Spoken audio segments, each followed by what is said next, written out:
مسلم league کاف اور تحریک انصاف میں دوریاں بڑھنے لگیں۔ وزیر اعظم عمران خان نے چودھری برادران کو سخت پیغام دے دیا، وعدے کیا وزارت اعلیٰ کے لیے کاف لیگ کو پی ٹی آئی میں ضم کرنا پڑے گا، ورنہ موجودہ پوزیشن پر کام کرنا پڑے گا۔ دونوں آپشن قبول نہیں تو اپوزیشن میں جانے کا راستہ کھلا ہے۔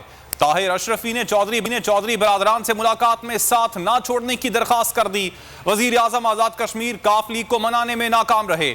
چودھری شجاعت نے صاف کہہ دیا، وفاقی وزیر کے حالیہ بیان کے بعد بھی کیا اتحاد کی گنجائش باقی رہتی ہے؟ کاف لیگ کا تحریک انصاف میں انضمام یا پھر انہی عہدوں پر جاری رکھیں کام۔ وزیر اعظم نے پرویز الہی کو دے دیا دو ٹوک پیغام۔ اہم اتحادی سے متعلق حکومتی رویے میں سختی آنے لگی۔ حکومتی ذرائع کے مطابق عمران خان نے کاف کی قیادت کو دو آپشن دے دیے ہیں، ساتھ ہی کہہ دیا آپشن منظور نہیں تو آپ کے لیے اپوزیشن میں جانے کے لیے راستے کھلے ہیں۔ ذرائع کا کہنا ہے کہ چودھری برادران کو رام کرنے کی کوششیں بھی جاری ہیں۔ نمائندہ خصوصی طاہر اشرفی نے ملاقات کر کے ساتھ نہ چھوڑنے کی درخواست کر دی۔ ادھر وزیر اعظم آزاد کشمیر کاف لیگ کی قیادت سے ملاقات کے بعد مایوس لوٹ گئے۔ ذرائع کے مطابق چودھری شجاعت نے وعدے پورے نہ ہونے کا شکوہ کیا، ساتھ ہی سوال کر دیا گزشتہ روز وفاقی وزیر کے بیان کے بعد بھی اتحاد کی گنجائش باقی ہے۔ 3.5 سال غیر مشروط حمایت کی، جس کا صلہ یہ ملا۔